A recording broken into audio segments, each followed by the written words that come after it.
ദൈവനാമത്തിന് മഹത്വമുണ്ടാകട്ടെ. ഇന്നത്തെ പ്രഭാതത്തിലെ ചിന്തയ്ക്കായി ലഭിച്ചിരിക്കുന്ന വേദഭാഗം അപ്പോസ്തലനായ വിശുദ്ധ പൗലോസ് കൊരിന്ത്യർക്ക് എഴുതിയ 1-ാം ലേഖനം 13-ാം അധ്യായം 1-ാം വാക്യം.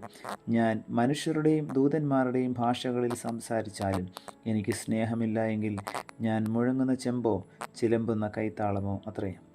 ഒരിക്കൽ ഒരു മാലാഹ ഭൂമി സന്ദർശിക്കാനെത്തി. തിരികെ പോകുന്ന സമയത്ത് മാലാഹ മനോഹരമായ 3 കാര്യങ്ങൾ ശേഖരിച്ച് ഒപ്പം കൊണ്ടുപോയി. മനോഹരമായ കുറേ പൂവുകൾ, ഒരു കുഞ്ഞിൻ്റെ നിഷ്കളങ്കമായ ചിരി, ഒരമ്മയുടെ സ്നേഹം എന്നിവയായിരുന്നു അവ. കുറേ നാളുകൾക്ക് ശേഷം പൂവ് വാടിക്കരിഞ്ഞുപോയി. കുഞ്ഞിൻ്റെ ചിരിയുടെ നിഷ്കളങ്കത ഇല്ലാതെയായി. എന്നാൽ അമ്മയുടെ സ്നേഹം മാത്രം അണുവിട വ്യത്യാസമില്ലാതെ തുടർന്നു. സ്നേഹം മനുഷ്യബന്ധങ്ങളെ അരക്കിട്ട് ഉറപ്പിക്കുന്നു.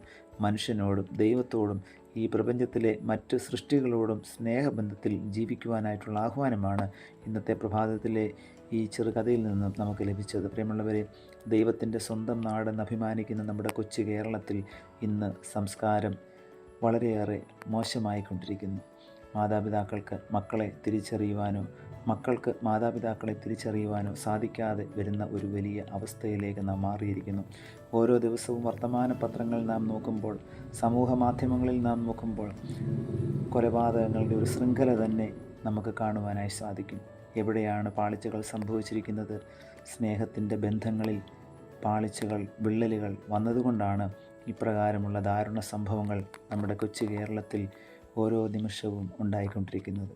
അതുകൊണ്ട് അന്യോന്യം സ്നേഹിക്കുവാൻ, കുടുംബ ബന്ധങ്ങളിൽ സ്നേഹം ഒരു മൂല്യമായി നമുക്ക് അരക്കിട്ടുറപ്പിക്കുവാൻ ഇന്നത്തെ വചന കേൾവി നമ്മെ ഓരോരുത്തരെയും സഹായിക്കട്ടെ. പ്രാർത്ഥിക്കാം. പ്രിയ കർത്താവേ, നൽകി തന്ന വചനത്തിനായി നന്ദിയോടെ സ്തോത്രം. ഞങ്ങളുടെ കുടുംബങ്ങളിൽ, ഞങ്ങളുടെ പ്രവർത്തന മേഖലകളിൽ നിഷ്കളങ്കതയോടുകൂടി സ്നേഹിക്കുവാൻ തക്കവണ്ണം ഞങ്ങളെ അവിടുന്ന് സഹായിക്കണമേ.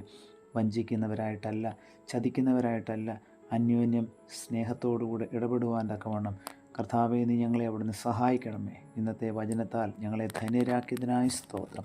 പുത്രൻ്റെ നാമത്തിൽ പ്രാർത്ഥന കേൾക്കണം പിതാവേ. ആമേൻ.